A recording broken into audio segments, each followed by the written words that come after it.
Your internet seems a little funky. Hold on. Shouldn't be. Again, there's absolutely nothing You're happening. just like freezing every few seconds. It's fine. It looks like you're like piping in via satellite. It looks cool. We've got Christine via satellite over on Manhattan Island. Hello, everybody, and welcome to Disney World versus Disneyland. This is the series in which we pit a Disney World attraction against a Disneyland attraction of similar style. Today with me, my guest, Christine of Ivy Winter on YouTube. She's piped in via satellite over in Western Europe. Christine, are you there? Hello, Rob. Hello. Can you hear me?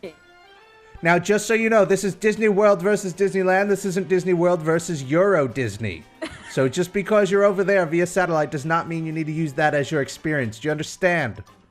I can't hear you. We're comparing to Euro Disney? Okay, your camera's doing weird stuff. Fix that. Right. Today's attractions hail from the late 1990s, during the height of the Michael Eisner era. Over in the Disneyland corner, we have Indiana Jones Adventure. Indiana Jones Adventure makes no sense. It loses. Thanks. Join us next week when we take another two rides and we compare them as well. So, on the Disneyland side, we have Indiana Jones Adventure, opened in 1995. It's in Adventureland at Disneyland. And on the Disney World side, we have Dinosaur in Dinoland, USA, in the Animal Kingdom, opened in 1998. They are not the same, obviously, because one's about dinosaurs and one's about Indiana Jones. And now your camera has fixed itself. However, they both employ very similar ride mechanisms and are, you could call them spiritual siblings with one another. So, plus people said we should compare them, so let's compare them. Okay. Do you want to start on the Disneyland side? Yes. Tell me about Indiana Jones Adventure. So, Indiana Jones Adventure, of which the name Rob hates. I don't like the name. Note it for the record. Should we start with the queue? Yes, because it's half of it. Okay, it is pretty much half of it. So, the queue is this temple, this forbidden temple, that you walk through to get on the ride. And it's cool because it has a lot of interactive elements to it, including the one that Keith showed us, and we thought he was just pulling down the entire attraction. We thought he lost it. We thought he finally cracked and was trying to destroy the attraction. But no, it was actually It's just an Easter egg. Yeah. And that's really cool because I like the part when you come out, so you go through tunnels and all of that, but then you come out to that bigger open space. Yes, it looks very similar to the dinosaur queue, that rotunda area with the big dead dinosaur bones, skeleton fossils, Dead dinosaur bones. Dead dinosaur bones. I like that. That's probably what it's defined as in Merriam-Webster. And then you get on the ride. I honestly can't remember what the buildup is to actually getting on the ride. There's more queue. There's more queue after that. It kind of reminded me a little bit of a Pirates of the Caribbean vibe. I don't know why. I think it was just all the stony rock walls, and the dark.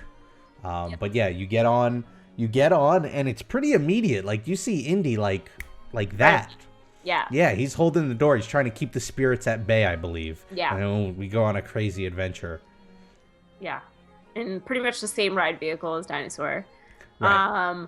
But it's like through this whole temple, and you're trying to avoid like snakes, obviously, and bats, and fire and things coming at you, and then you go into that big open cavern where you go across the bridge, the scary shaking bridge in front of it, which reminds me of Dodongo's Cavern in Legend of Zelda: Ocarina of Time, because you have that footbridge across the giant statue. Similar. So what I liked about that was before you get to the bridge, you actually see it coming up and see other people going across the bridge. So, and you would think oh, maybe that would take away from the surprise of it. But no, it makes it more exciting because you see them go across the bridge and there's fire coming up and craziness. And you're just oh my God, wait, am I gonna go on that bridge? And you do. And and then it all culminates with the ball, obviously, the boulder. Which scared me because I was so busy looking at Indy, who's like hanging from a rope right in front of you, that right. it took me several more seconds to actually see the ball than I think most other people in my vehicle. It definitely registered as a surprise for me when we wrote it. And it legitimately scared me because I thought I was going to go backwards. That is my first immediate thought, is like, oh, ball's coming at me. I'm going to go backwards. Back up. No. Yeah. It's like trap door. Boom. And you go under the ball, and it's really great. And then you survive. And you survive. Of course you survive. So in you can case you've never again. Exactly. If you've never ridden it, you survive it. Yeah. It is not a deadly ride. Yeah. Now, on the flip side, you have Dinosaur over in the Animal Kingdom. Dinosaur has a much less exciting queue. You're just sort of outside online, and then you sort of head in. It's almost like a museum exhibit. It has its little pre-queue show, which I don't think is as good as Indiana Jones, which has I forget what his character's name was, but it was what's his name? Jonathan Rhys? No, what is it? Rhys. Hold on, we're gonna look it up real quick. Okay. We're gonna do a little IMDbing. John Rhys Davies. I was right. John Rhys Davies, who plays Sala from Indiana Jones. He does a little movie in like a very great movie ride style where you're going back and forth in a queue area where all the movie plays. I think that was a lot better. However, points for Dinosaur, VO'd by Bill Nye the Science Guy. So, you know, I don't know. That's a good balance there. That's a good balance. And plus then you got the woman from like Fresh Prince of Bel-Air. Was that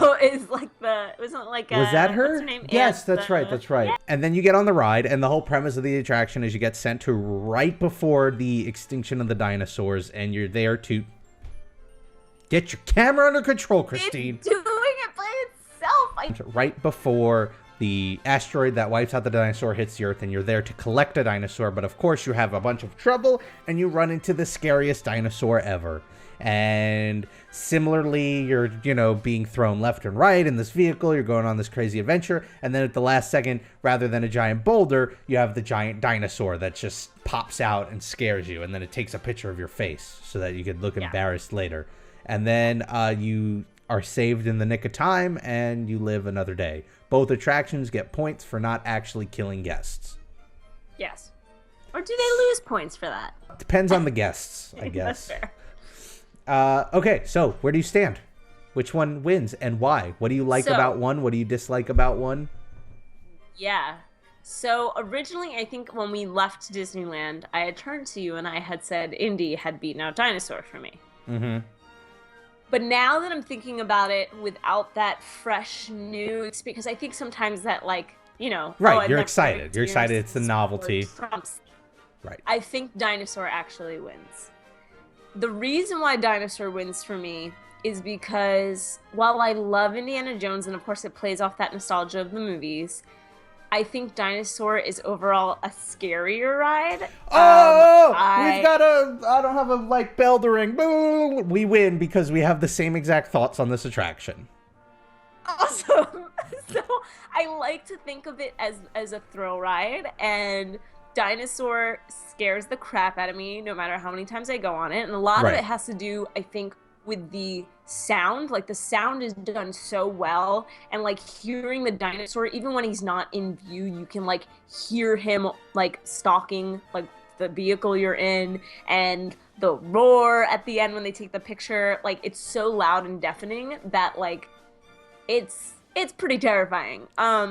And while, yes, the indie ball thing did kind of, catch me off guard and was super fun. The whole thing was super fun.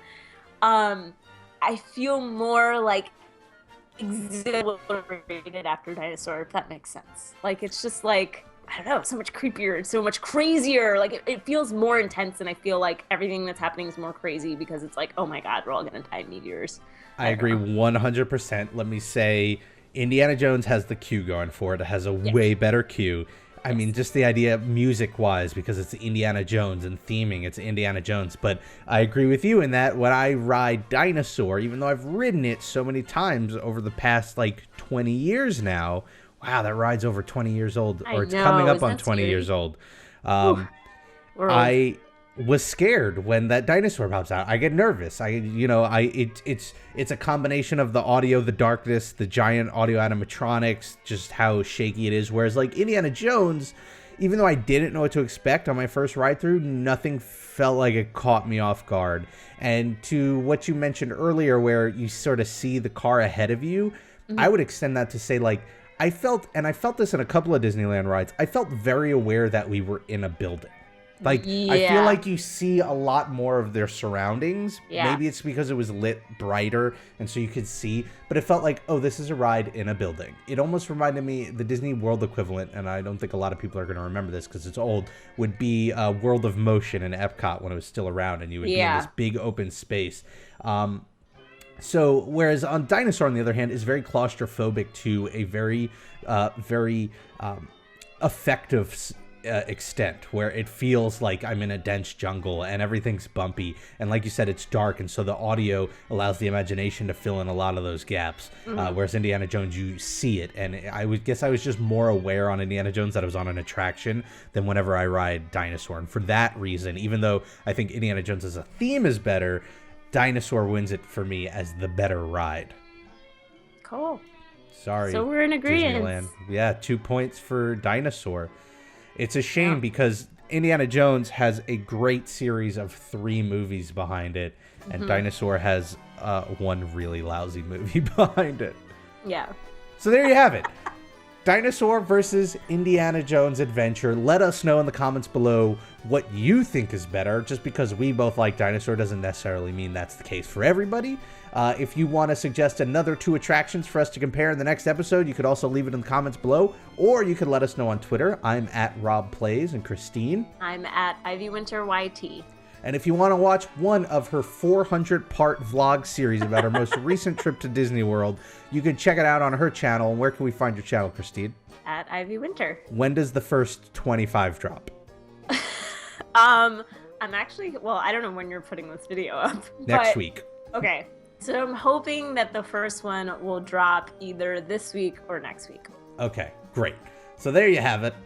Thank you for joining me, Christine.